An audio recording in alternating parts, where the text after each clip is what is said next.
ओम शांति। आज 10 तारीख के बाबा के महावाक्य हैं। आज बाबा कह रहे हैं, जब तुम भाषण करते हो, किसी को ज्ञान सुनाते हो, तो बाबा बाबा कह करके समझाओ। किसी भी प्रकार का देह भान ना आए। तो जितना बाबा बाबा कह करके सुनाएंगे और समझेंगे कि मैं तो निमित्त मात्र हूँ और बाबा का दिया हुआ ज्ञान में आत्मा निमित्त बनकर दे रही हूँ, तो उतना ही तीर लगेगा। फिर बाबा कह रहे हैं कि निश्चय बुद्धि बच्चे कभी भी झरमुई झगमुई नहीं करते हैं। वो निश्चिंत होकर अपनी पढ़ाई पढ़ते हैं और निश्चिंत होकर के अपना पार्ट प्ले करते हैं। झरमुई झगमुई में बहुत समय व्यर्थ चला जाता है, ये बहुत नुकसान हो जाता है।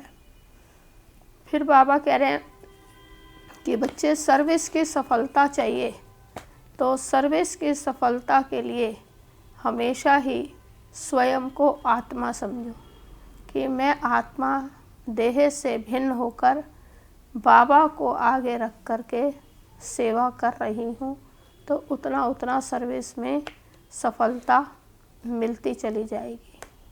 तो इस प्रकार से आज बाबा विशेष रूप से हमें यही बातें सिखा रहे हैं आज की मुरली में।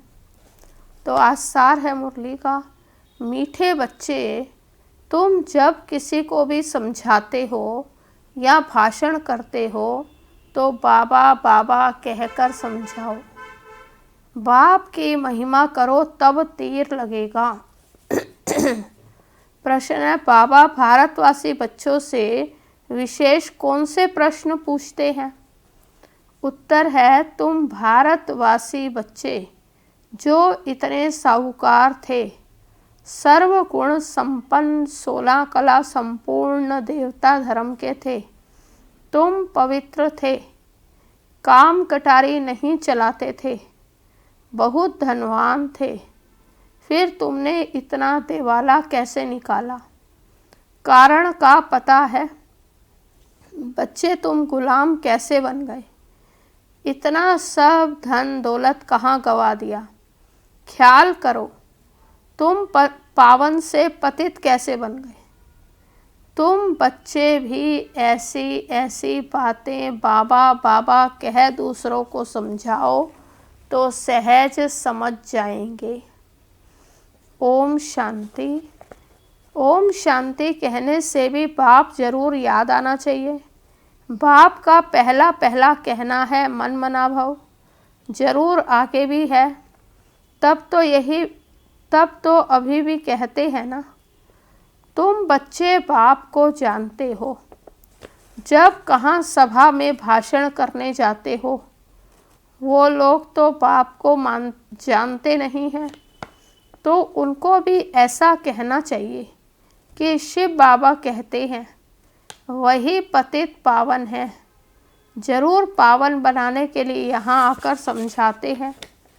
जैसे बाबा यहाँ तुमको कहते हैं, हे बच्चों, तुमको स्वर्ग का मालिक बनाया था, तुम आदि सनातन देवी देवता धर्म वाले विश्व के मालिक थे। वैसे तुमको भी बोलना चाहिए कि बाबा ये कहते हैं। ऐसे कोई के भाषण का समाचार आया नहीं। शिव बाबा कहते हैं, मुझे ऊंचते ऊंच मानते हो, पतित पावन भी मानते हो। मैं आता भी हूँ, भारत में राजयोग सिखलाने आता हूँ। कहता हूँ माँ में कम याद करो, मुझ ऊंच बाप को याद करो, क्योंकि वह बाप देने वाला दाता है। बरोबर भारत में तुम विश्व के मालिक थे, दूसरा कोई धर्म नहीं था। बाप हम बच्चों को समझाते हैं, हम फिर आपको समझाते हैं।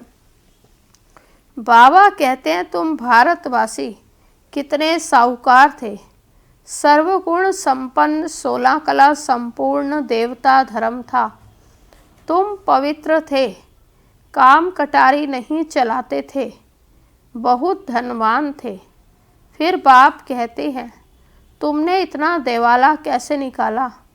कारण का पता है? तुम विश्व के मालिक थे, अभी तुम विश्व के गुलाम क्यों बने हो? सभी से कर्जा लेते रहते हो, इतने सब पैसे कहाँ गए?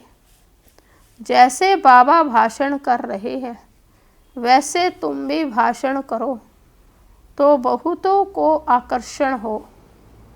तुम लोग बाबा को याद नहीं करते हो तो किसको तीर नहीं लगता, वह ताकत नहीं मिलती। नहीं तो तुम्हारा एक ही भाषण ऐसा सुने जो कमाल हो जाए। शिव बाबा समझाते हैं, भगवान तो एक ही है जो दुख हरता सुख करता है, नई दुनिया स्थापन करने वाला है। इसी भारत पर स्वर्ग था, हीरे जवाहरातों के महल थे, एक ही राज्य था ना, सब खीर खंड थे। जैसे बाप की महिमा अपरम अपार है वैसे भारत की भी महिमा अपरम अपार है। भारत की महिमा सुनकर खुश होंगे। बाप बच्चों से पूछते आए हैं, इतना धन दौलत कहाँ गवा दिया? भक्ति मार्ग में तुम कितना खर्चा करते आए हो, कितने मंदिर बनाते हो? बाबा कहते हैं, ख्याल करो तुम पावन से पतित कैसे बने। कहते भी हो ना,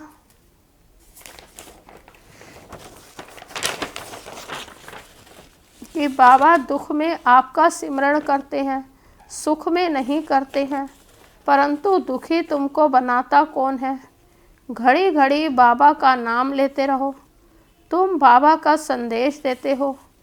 बाबा कहते हैं, हमने तो स्वर्ग शिवालय स्थापन किया, स्वर्ग में लक्ष्मी नारायण का राज्य था ना, तुम यह भी भूल गए हो। तुमको यह भी पता नहीं है कि राधे कृष्ण ही स्वयंवर के बाद लक्ष्मी नारायण बनते हैं। कृष्ण जो विश्व का मालिक था उनको कलंक बैठ लगाते हो, मेरे को भी कलंक लगाते हो। मैं तुम्हारा सदगति दाता, तुम मुझे कुत्ते बिल्ली कण कण में कह देते हो। बाबा कहते हैं, तुम कितने पतित बन गए हो। बाप कहते हैं, सर्व का सदगति दाता पतित पावन मैं हूँ। तुम फिर पतित पावनी गंगा कह देते हो। मेरे से योग ना लगाने से तुम और ही पतित बन पड़ते हो। मुझे याद करो तो तुम्हारे विक्रम विनाश होंगे। घड़ी घड़ी बाबा का नाम लेकर समझाओ तो शिव बाबा याद रहेगा। बोलो, हम बाप की महिमा करते हैं। बाप खुद कहते हैं, मैं कैसे साधारण पतित तन में बहुत जन्मों के अंत में आता हूँ। इनके ही बहुत जन्म हैं, यह अब मेरा बना है, तो इस रथ द्वारा तुमको समझाता हूँ। ये अपने जन्मों को नहीं जानते, भागीरथ यह है, इनके भी वानप्रस्थ अवस्था में मैं आता हूँ। शिव बाबा ऐसा समझाते हैं। ऐसा भाषण किसका सुना है? बाबा का तो नाम ही नहीं लेते। सारा दिन बाबा को तो बिल्कुल याद नहीं करते, झरमुई झगमुई में ही लगे रहते हैं। कई बच्चे बिल्कुल भी अटेंशन नहीं देते हैं, सोचते हैं कर लेंगे, हो जाएगा, फिर कर लेंगे, दोपहर को सोचेंगे, शाम को कर लेंगे, शाम को सोचेंगे, रात को कर लेंगे, और रात भी बीत जाती है तो फिर सवेरा होता है, फिर भी अलबेले रहते हैं। तो बाबा कहते हैं कि झरमुई झगमुई में तो लगे रहते हैं लेकिन बाबा को याद नहीं करते। और लिखते हैं, हमने ऐसा भाषण किया, हमने ये समझाया। बाबा समझते हैं कि अभी तो तुम चींटियाँ हो, मकोड़े भी नहीं बने हो, और अहंकार कितना रहता है। समझते नहीं हैं कि शिव बाबा ब्रह्मा द्वारा कहते हैं। शिव बाबा को तुम भूल जाते हो, ब्रह्मा पर झट बिगड़ते हैं। बाप कहते हैं, तुम मुझे ही याद करो, तुम्हारा काम है मेरे से, मुझे याद करते हो ना, परंतु तुमको भी पता नहीं है कि बाप क्या चीज़ है, कब आते हैं। तो गुरु लोग तुमको कहते हैं कि कल्प लाखों वर्ष का है, और बाप कहते हैं कि कल्प है ही 5000 वर्ष का। पुरानी दुनिया सो फिर नहीं होगी, नई सो फिर पुरानी होती है। अब नई दिल्ली है कहाँ? दिल्ली तो जब परिस्तान होगी तब नई दिल्ली होगी। तो नई दुनिया में नई दिल्ली थी जमुना घाट पर, उन पर लक्ष्मी नारायण के महल थे, परिस्तान था। अभी तो कब्रिस्तान होना है, सब दफन हो जाने हैं। इसलिए बाप कहते हैं मुझ ऊंच से ऊंच बाप को याद करो तो पावन बनेंगे। हमेशा ऐसे बाबा बाबा कहकर समझाओ। बाबा नाम नहीं लेते हो, इसलिए तुम्हारा कोई सुनते नहीं है। बाबा की याद ना होने से तुम्हारे में जौहर नहीं भरता, देह अभिमान में तुम आ जाते हो। बांधेलियाँ जो मार खाती हैं वह तुमसे जास्ती याद में रहती हैं, कितना पुकारती हैं। बाप कहते हैं तुम सब द्रौपदियाँ हो ना, अब तुमको नंगन होने से बचाते हैं। माताएं भी ऐसे कोई होती हैं जिनको कल पहले भी पूतना आदि नाम दिए थे, तुम भूल गए हो। बाप कहते हैं भारत जब शिवालय था तो उसे स्वर्ग कहा जाता था। यहाँ फिर जिनके पास मकान विमान आदि हैं वह समझते हम स्वर्ग में हैं। कितने मूढ़मती हैं, हर बात में बोलो बाबा कहते हैं। ये हठ योगी तुमको मुक्ति थोड़ी दे सकते हैं, जबकि सर्व का सदगति दाता एक है। फिर गुरु किस लिए करते हो? क्या तुमको सन्यासी बनना है या हठयोग सीखकर ब्रह्म में लीन होना है? लीन तो कोई हो नहीं सकता, पार्ट सबको बजाना है। सब एक्टर्स अविनाशी हैं, यह अनादि अविनाशी ड्रामा है। मोक्ष किसको मिल कैसे सकता है?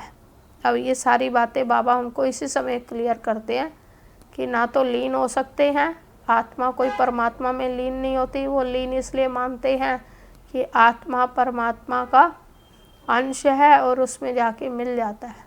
लेकिन अब समझ में आया ना, जब बाबा ने समझाया कि आत्मा तो परमात्मा का वंश है, संतान है, तो कोई उसमें मिलती नहीं है।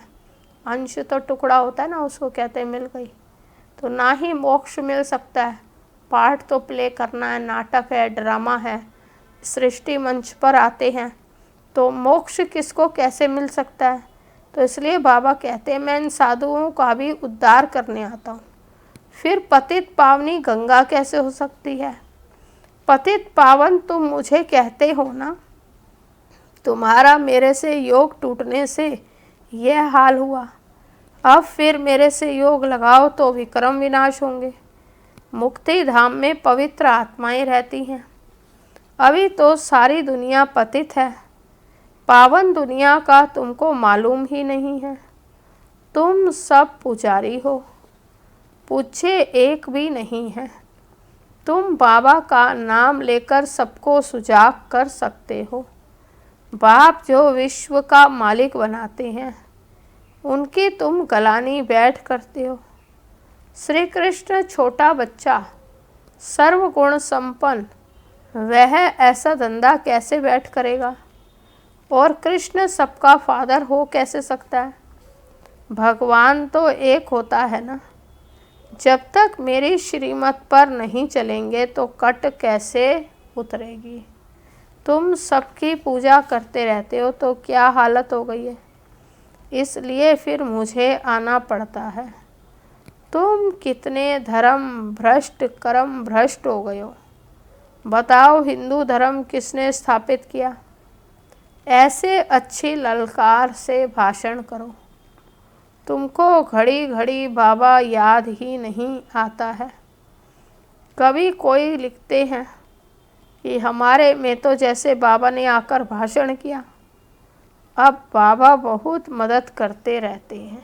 ऐसे तो बहुतों के अनुभव हैं, सबके ही हैं ज़्यादातर, कि बाबा ने आके हमसे कार्य कराया। तो बाबा ने आकर के अपनी सेवा भी करा ली, भाषण किया। तुम याद की यात्रा में नहीं रहते हो, इसलिए चींटी मार्ग की सर्विस करते हो। बाबा का नाम लेंगे तभी किसको तीर लगेगा। बाबा समझाते हैं, बच्चे तुमने ही ऑल राउंड 84 का चक्कर लगाया, तो तुमको ही आकर समझाना पड़े। मैं भारत में ही आता हूँ, जो पूज्य थे वह पुजारी बनते हैं, मैं तो पूज्य पुजारी नहीं बनता हूँ। बाबा कहते हैं ये तो धुन लगा देनी चाहिए। तुम जब ऐसे ऐसे भाषण करो, जब ऐसा हम सुने, तब समझे कि अब तुम चींटी से मकोड़े बने हो। बाप कहते हैं मैं तुमको पढ़ाता हूँ, तुम सिर्फ मामेकम याद करो। इस रथ द्वारा तुमको सिर्फ कहता हूँ कि मुझे याद करो। रथ को थोड़ी ही याद करना है। बाबा ऐसे कहते हैं, बाबा यह समझाते हैं, ऐसे ऐसे तुम बोलो, फिर देखो तुम्हारा कितना प्रभाव निकलता है। बाप कहते हैं देह सहित सभी संबंधों से बुद्धि का योग तोड़ो। अपनी देह भी छोड़ी तो बाकी रही आत्मा। अपने को आत्मा समझ मुझ बाप को याद करो। कई कहते हैं अहम ब्रह्मासिम, माया के हम मालिक हैं।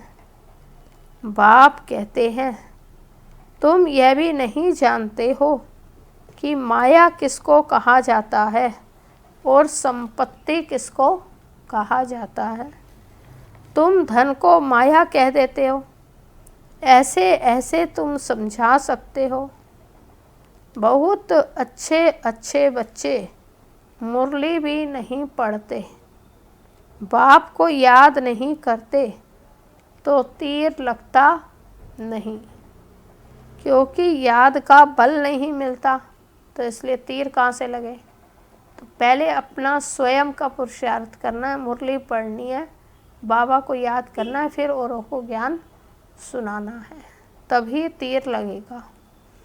तो बल मिलता है याद से, जिस योग बल से तुम विश्व के मालिक बनते हो। बच्चे हर बात में बाबा का नाम लेते रहो, तब तो कभी कोई कुछ कह ना सके। सर्व का भगवान बाप तो एक है या सभी भगवान हैं। कहते हैं हम फलाने सन्यासी के फॉलोअर्स हैं। अब वह सन्यासी और तुम गृहस्थी, तो तुम फॉलोअर्स कैसे ठहरे। गाते भी हैं झूठी माया, झूठी काया, झूठा सब संसार। सच्चा तो एक ही बाप है, वह जब तक ना आए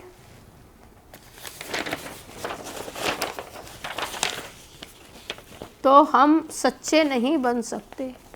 मुक्ति जीवन मुक्ति दाता एक ही है, बाकी कोई भी मुक्ति थोड़ी देता है जो हम उनके बने। बाबा कहते ये भी ड्रामा में था, अब सावधान हो, आंखें खोलो। बाबा ऐसे कहते हैं, यह कहने से तुम छूट जाएंगे, तुम्हारे ऊपर कोई बकवाद नहीं करेंगे। त्रिमूर्ति शिव बाबा कहना है, सिर्फ शिव नहीं। त्रिमूर्ति को किसने रचा, ब्रह्मा द्वारा स्थापना कौन कराते हैं, क्या ब्रह्मा क्रिएटर है। ऐसे ऐसे नशे से बोलो, तब काम कर सकते हो, नहीं तो देह अभिमान में बैठ भाषण करते हैं। तो बाप समझाते हैं, ये अनेक धर्मों का कल्प वृक्ष है। पहले पहले है देवी देवता धर्म, अब वह देवता धर्म कहाँ गया। लाखों वर्ष कह देते, यह तो 5000 वर्ष की बात है। तुम मंदिर भी उन्हों के बनाते रहते हो। दिखाते हैं पांडवों और कौरवों की लड़ाई लगी, पांडव पहाड़ों पर गल मरे, फिर क्या हुआ? मैं कैसे हिंसा करूँगा? मैं तो तुमको अहिंसक वैष्णव बनाता हूँ। काम कटारी ना चलाना, इसको ही वैष्णव कहते हैं। वह है विष्णु की वंशावली। तो जो विष्णु की वंशावली है वो है वैष्णव। तो वो ना क्रोध की हिंसा करते हैं, ना काम विकार की हिंसा करते हैं। तो बाबा कहते किसी भी प्रकार की हिंसा नहीं करनी, सच्चे वैष्णव बनना है। अच्छा मीठे मीठे सिकिल दे बच्चों प्रति माता पिता बाप दादा का याद प्यार और गुड मॉर्निंग। रूहानी बाप के रूहानी बच्चों को नमस्ते। हम रूहानी बच्चों की रूहानी बाप को नमस्ते नमस्ते। धारणा के लिए मुख्य सार है, पहला पॉइंट है सर्विस में सफलता प्राप्त करने के लिए अहंकार को छोड़ हर बात में बाबा का नाम लेना है। याद में रहकर सेवा करनी है। झरमुई झकमुई में अपना टाइम वेस्ट नहीं करना है। दूसरा, सच्चा वैष्णव बनना है। कोई भी हिंसा नहीं करनी है। देह सहित सब संबंधों से बुद्धि योग तोड़ देना है। वरदान है विश्व कल्याण के कार्य में सदा बिजी रहने वाले विश्व के आधार मूर्त भव। विश्व कल्याण के कार्य में सदा बिजी रहने वाले विश्व के आधार मूर्त भव। विस्तार है विश्व कल्याणकारी बच्चे स्वप्न में भी फ्री नहीं रह सकते। जो दिन रात सेवा में बिजी रहते हैं उन्हें स्वप्न में भी कई नई नई बातें, सेवा के प्लान व तरीके दिखाई देते हैं। वह सेवा में बिजी होने के कारण अपने पुरुषार्थ के व्यर्थ से और औरों के भी व्यर्थ से बचे रहते हैं। उनके सामने बेहद विश्व की आत्माएं सदा इमर्ज रहती हैं। उन्हें जरा भी अलबेलापन आ नहीं सकता। ऐसे सेवाधारी बच्चों को आधार मूर्त बनने का वरदान प्राप्त हो जाता है। स्लोगन है संगम युग का एक एक सेकंड वर्षों के समान है, इसलिए अलबेलेपन में समय नहीं गवाओ। संगम युग का एक एक सेकंड वर्षों के समान है, इतनी वैल्यू बाबा बताते हैं समय की। तो इसलिए अलबेलेपन में समय नहीं गवाओ। ओम शांति।